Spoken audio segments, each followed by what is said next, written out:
Assalamualaikum warahmatullahi wabarakatuh. Pada pertemuan kali ini kita akan bahas tentang peluang, permutasi, dan kombinasi. Baik, supaya tidak lama-lama kita akan bahas tentang konsep peluang. Nah, konsep dasar peluang.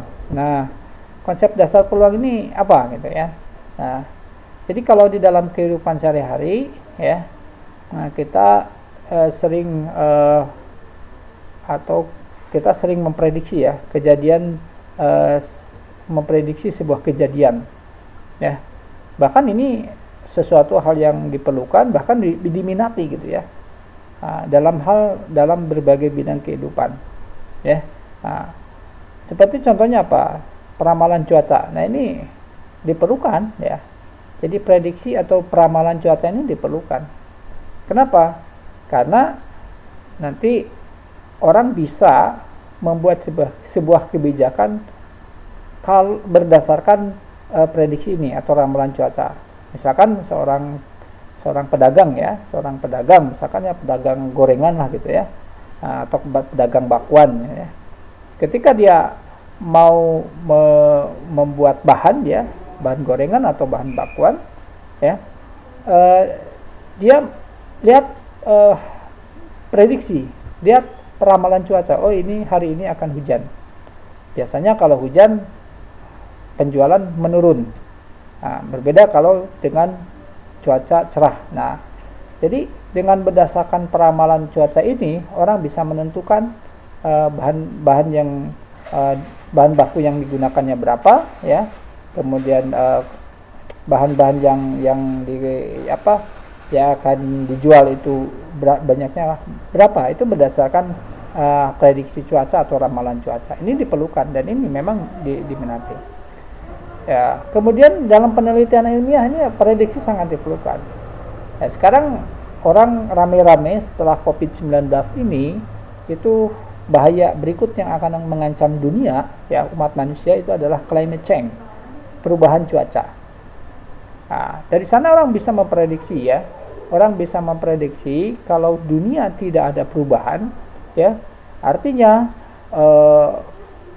pencemaran gas karbon terus terjadi ya, tidak dikurangi, penebangan hutan terus terjadi ya. Kemudian pokoknya tidak ada yang dirubah ya. Jadi kehidupan manusia seperti sekarang misalnya, tidak ada perubahan ya. Maka manusia dalam 10 atau 20 tahun ke depan itu akan mengalami bencana ya, mulai dari banjir, kebakaran hutan ya, sehingga akan menimbulkan penyakit. Maka bahkan ada yang muncul prediksinya adalah menyangkut dengan umur manusia akan semakin pendek. Nah, ini kan dalam penelitian ilmiah, fungsi dalam penelitian ilmiah prediksi ini. Kemudian ada prediksi yang diminati. Nah, contoh dalam perjudian ya, orang yang suka pasang nomor ya, nomor undian gitu ya. Dia kan orang berjudi gitu ya. Dia pasang nomor. Nah, ini prediksi yang kemudian keluar nomor sekian, prediksi nomor keluar sekian. Nah, begitupun dalam dunia bisnis ya. Nah, sekarang terjadi pertumbuhan ekonomi minus sekian, ada pertumbuhan ekonomi plus sekian kan gitu ya. Itu prediksi ya, ke depan akan terjadi pertumbuhan ekonomi yang plus ya. Kenapa? Dilihat berdasarkan mobilitas penduduk dan sebagainya. Selanjutnya dalam dalam dunia perpolitikan ini diperlukan ya, prediksi ini diperlukan dan bahkan ini diminati oleh berbagai kontestan nanti di dalam pemilihan ya. Nah, kenapa ini diminati? Karena salah satu unsur yang mempengaruhi orang membuat sebuah kebijakan, nah, itu kebijakannya itu adalah prediksi ya. Nah, peluang namanya prediksi itu.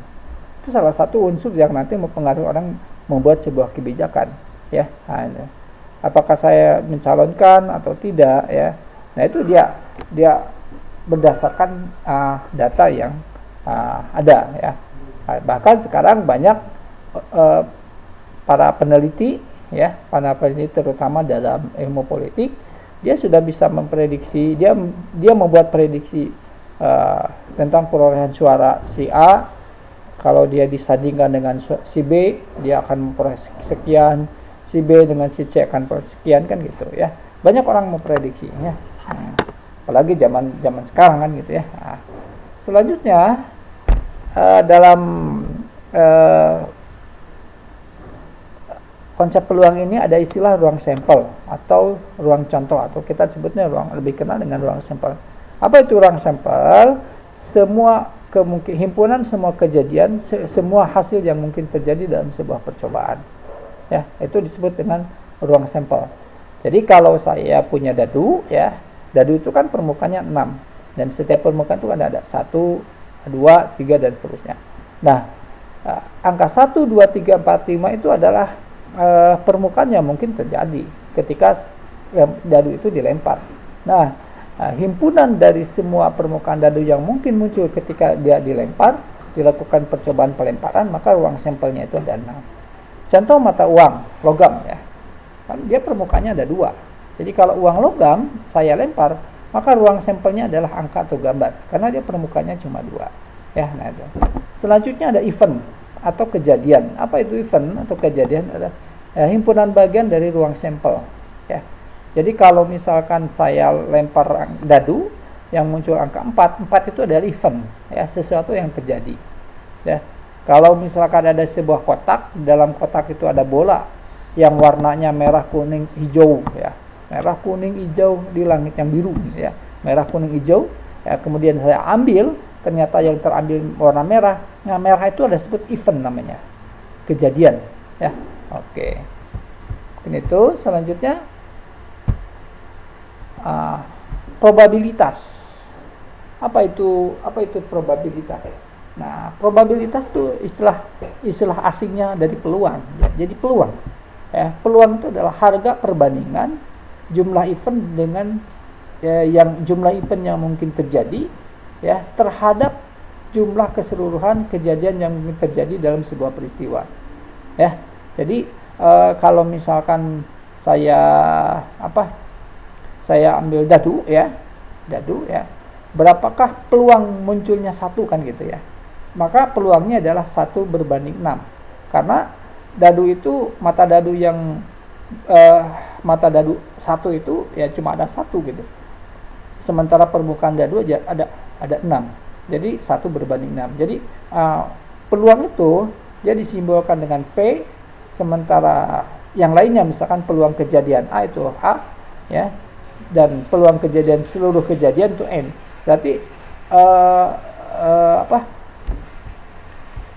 rumus untuk mencari peluang itu, nah ini rumus untuk mencari peluang. Jadi banyaknya N itu artinya banyaknya ya, kardinalitas, banyaknya peluang kejadian A dibagi dengan banyaknya ruang sampel atau banyaknya seluruh kejadian yang mungkin terjadi dalam sebuah peristiwa, ya. Nah, itu peluang. Nah. Oke, kita lanjut. Nah, ingat bahwa nilai peluang itu di antara 0 dan 1 ya. Di antara 0 dan 1 itu nilai. Jadi nilai peluang itu ya, PA ya. PA-nya itu ya, ini PA itu adalah antara 0 ya. Antara 0, sorry. Ini PA ya. Nah, jadi PA itu peluang sebuah kejadian itu dia nilainya antara 0 dan 1. Jadi kalau misalkan peluangnya 0 itu dia pasti tidak terjadi. Kalau peluangnya 1 itu pasti terjadi. Ya. Nah, jadi itu nilai peluang. Jadi nilai peluang itu dia harus antara 0 dan 1. Berapakah peluang muncul angka pada pelemparan sebuah uang logam? Nah, itu peluangnya 1 berbanding 2. Karena uang logam itu angkanya, permukaan angka ada 1, sementara permukaan logamnya ada 2. Jadi 1 berbanding 2. Ya, nah itu untuk peluang. Jadi nilainya antara 0 dan 1. Peluang 0 mungkin nggak peluangnya 0? Mungkin. terjadi. Bisa mungkin terjadi. Kenapa bisa terjadi seperti itu? Kalau peluangnya 0 berarti sesuatu yang tidak akan terjadi ya. Peluangnya 0 itu tidak mungkin terjadi. Ya. Nah, jadi gini, kalau saya lempar uang dadu, berapakah muncul angka 6 pada pelemparan sebuah dadu? Nah, itu kan nggak mungkin terjadi. Karena di dadu itu tidak ada angka 6. Yang ada adalah gambar dan angka kan itu. Ya. Nah, contoh misalkan begini. Saya ikut misalkan ada sebuah perlombaan, ada sebuah undian ya, ada undian misalkan ya. Ada undian di sebuah bank. Ya. Pesertanya mana? Pesertanya adalah semua nasabah bank. Ya. Semua nasabah bank menjadi peserta ujian dan semua nasabah itu mendapatkan nomor undian. Nah, misalkan bank A. Nah, saya ikut undian, tetapi bukan nasabah bank tersebut, maka peluang saya untuk mendapatkan hadiah itu 0. Kenapa? Karena saya bukan nasabah bank tersebut. Dalam artian bahwa saya tidak punya nomor undian. Ya. Sementara peluang 1 itu kalau peluangnya 1 itu ada sesuatu yang pasti terjadi. Contoh begini, saya ikut lomba lari, ya ya. Nah, peluang saya untuk juara 1 berapa?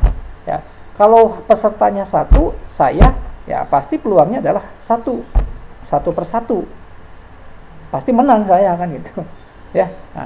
Nah itu pasti menang. Nah, jadi paling besar peluang itu 1, paling kecil peluang itu 0. Ya, nah, contoh begini. Ada sebuah bola ya, bola merah. Saya ada 10 bola merah, saya masukkan ke dalam ember. Nah, masukkan ke dalam ember 10 bola merah. Kemudian saya ambil. Nah, pertanyaannya, berapakah peluang bola merah terambil? Karena bola merahnya sekali pengambilan. Karena bola merahnya ada 10 di dalam ember itu, ya. Mau ngambil berapapun maka akan terambil warna merah. Maka di sana adalah 10 per 10. Ya, karena 10 warna merah, bolanya ada 10. Pasti peluangnya adalah 1 terambil. Nah, itu ya. Yang peluangnya 1, berarti yang terambil pasti adalah bola warna merah. Nah, gitu. Itu untuk peluang, ya. Ini ada contoh peluangnya. Berapakah peluang muncul ganjil, angka ganjil pada pelemparan sebuah dadu? Ingat, dalam sebuah dadu, angka ganjil itu ada 3. 1, 3, dan 5. Ya, berarti di sini ya bisa kita tuliskan ini adalah 3 ini menunjukkan angka ganjil ya. Ini dadu ganjil yang ini ya. Sementara 6 itu adalah permukaan dadu. 1 ya, 2 ya, 3, kemudian ada 4. Nah, ini permukaan dadu. Kemudian ada 5 ya. Kemudian ada 6. Nah, ini permukaan dadu ini. Jadi ini kalau saya hitung ini ada 6. Nah, ini sini ada 6. Ya. Maka peluang muncul angka ganjil pada tiap lemparan ya, itu adalah 1/2 atau 3/6 ya. Nah, itu salah satu contoh. Oke, selanjutnya. Nah, ini hubungan antara peluang ya. Hubungan atau peluang antar semakin besar, keterkaitan antara kejadian ya. Peluang muncul angka 3 atau nah ini ya, atau 4 pada pelemparan sebuah dadu ya. Jadi ini atau. Jadi berapakah peluang muncul angka 3 atau angka 4? Jadi kalau atau dia di sini tambah ya. Nah, ini kalau ada kata atau ya. Ini jadi ini tambah. Jadi kalau operatornya dia atau, maka operator aljabarnya itu adalah tambah. Ya. Nah, angka 3 itu peluangnya adalah 1/6. Karena angka 3 dalam dadu itu ada 1. Sementara permukaan dadu ada 6, jadi 1/6. Angka 4 itu 1/6 juga. Maka 1/6 per 1/6 itu 2/6. 2/6 itu berarti 1/3. Nah, peluang muncul angka 3 atau 4 pada pelemparan sebuah dadu ya, itu adalah 1/6 tambah 1/6 sama dengan 2/6 atau 1/3. Sekarang, bagaimana kalau dan? Peluang muncul angka 3 dan. Kalau dan, ya dia kali di sininya. Kali gitu ya. Kali. Muncul 3 dan 6 pada pelemparan sebelah duduk. Maka peluang munculnya adalah 1 berbanding 36. Jadi 1/6 dikali 1/6. Ya. Oke. Ini kaidah penjumlahan. Ya. Jadi kalau ada peluang A gabungan U itu adalah PA ditambah PB dikurangi PA irisan B. Ya, ini contohnya sudah ada. Ini kaidah penjumlahan, ya.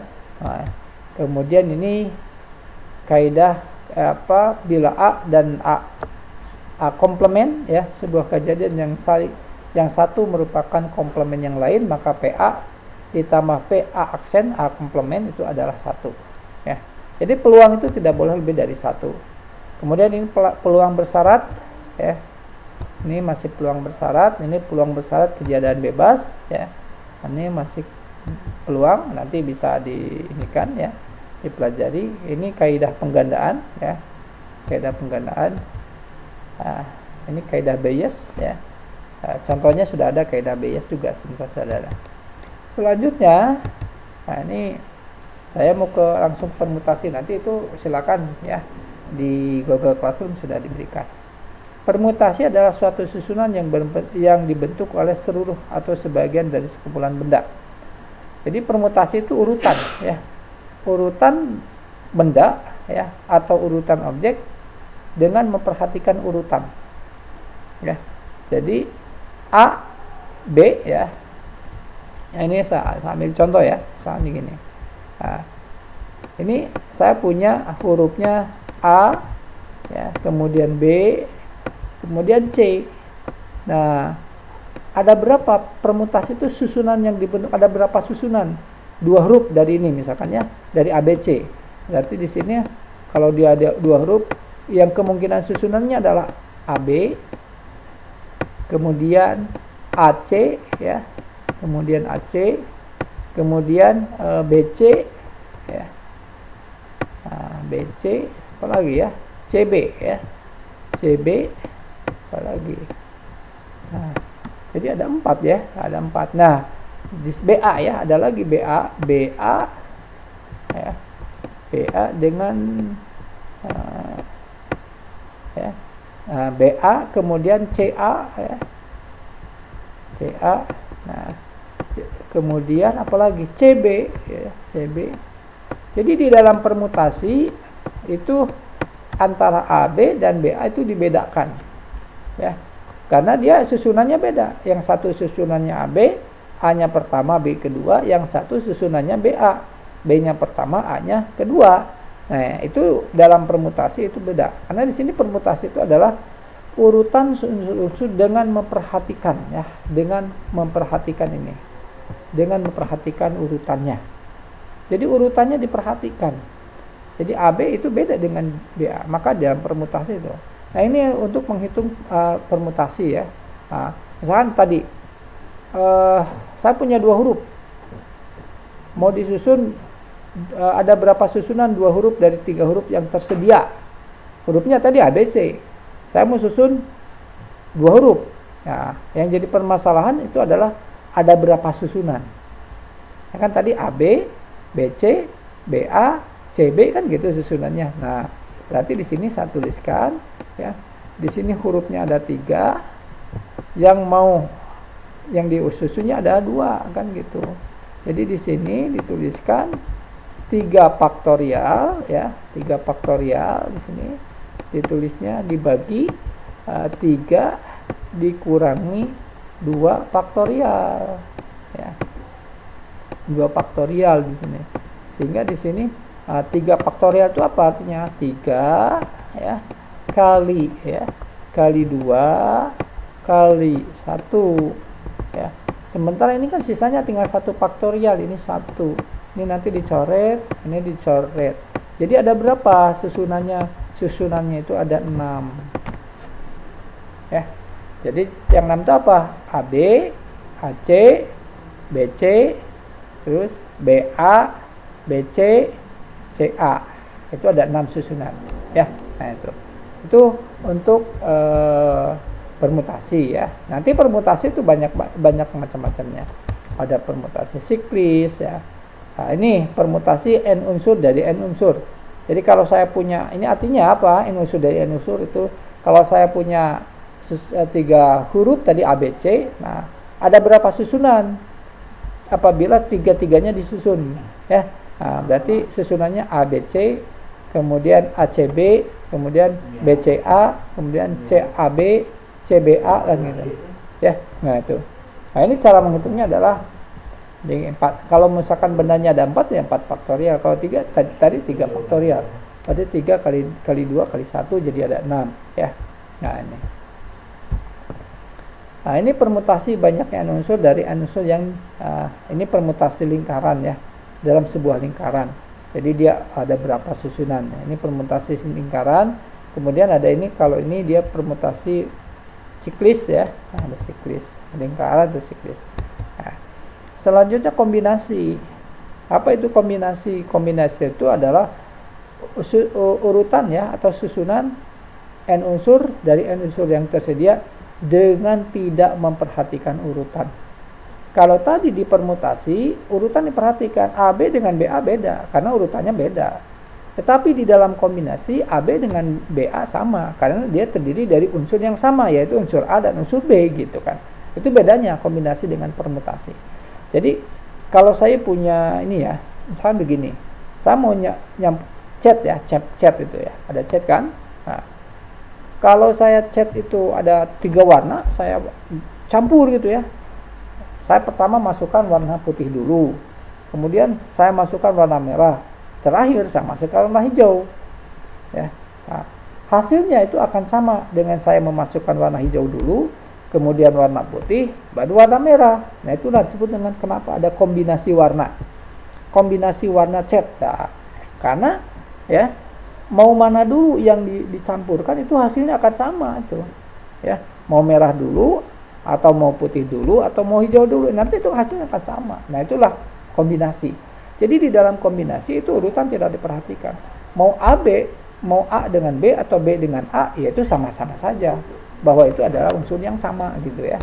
Nah, itu di kombinasi ya. Nah, ini kombinasi rumusnya adalah C n faktorial dibagi n faktorial dikali n dikurangi r faktorial. Ini r faktorial ya, ini harus ada faktorialnya ya. Nah, itu di kombinasi. Nah, tugas, nah ini tugasnya ya. Tugasnya soalnya kalian mencari ini permutasi ya. Ini artinya, ini permutasi ini artinya ada 6 objek ya, 6 unsur mau disusun 5. Ada berapa banyak susunannya? Jadi misalkan saya punya huruf A, B, C, D, E, F gitu ya. A, B, C, D, F. Nah, mau disusun 5. Misalnya susunannya A, B, C, D, E, A, B, C, D, F. Nah, itu ya. Kemudian A, B, C, F ya. Kemudian apa lagi susunannya ya? A, F, C, B, A itu. Itu ada berapa susunan? Ya. Jadi kalian tanpa membuat susunannya harus tahu bagaimana caranya yang tadi dengan menggunakan rumus faktorial. Soal yang kedua ya, ada 4 pasang suami istri. 4 pasang suami.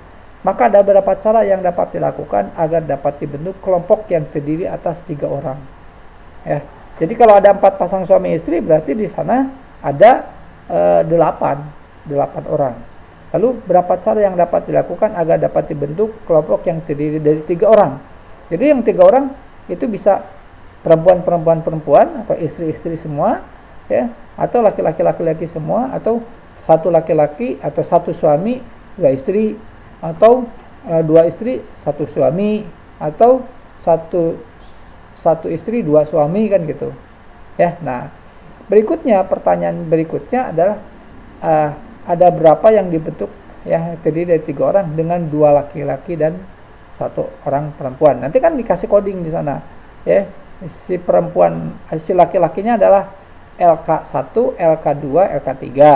Kemudian perempuannya LK1, LK2, W1, W2, W3. Nanti kalau 2 laki-laki 1 perempuan berarti LK1 LK2 W1 itu satu susunan. Kemudian LK1 LK2 W3 W2 itu satu susunan, udah ada 2 kan gitu ya. Nah, dan seterusnya, silakan. Jadi ada berapa ya?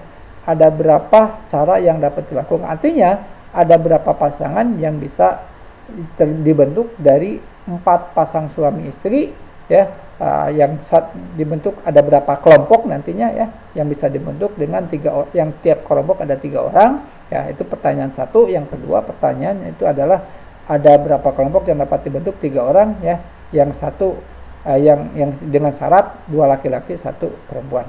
Nah, mungkin itu untuk pertemuan kali ini ya. Silakan nanti setelah kalian menyimak video singkat ini ya. Jadi sengaja ini saya buat sesingkat mungkin ya. Walaupun memang ada hal-hal yang di atas yang tidak jelas, itu dengan maksud dan tujuan supaya kalian bisa mempelajari ya, bisa membaca, dan kemudian modulnya sengaja 2 yang diberikan ya, itu sebagai referensi bagi kalian supaya kalian bisa mempelajari dengan baik ya. Itu silakan nanti tugasnya itu dikirim ke Google Classroom saja. Itu saja, terima kasih. Wabillahi taufiq wal hidayah. Assalamualaikum warahmatullahi wabarakatuh.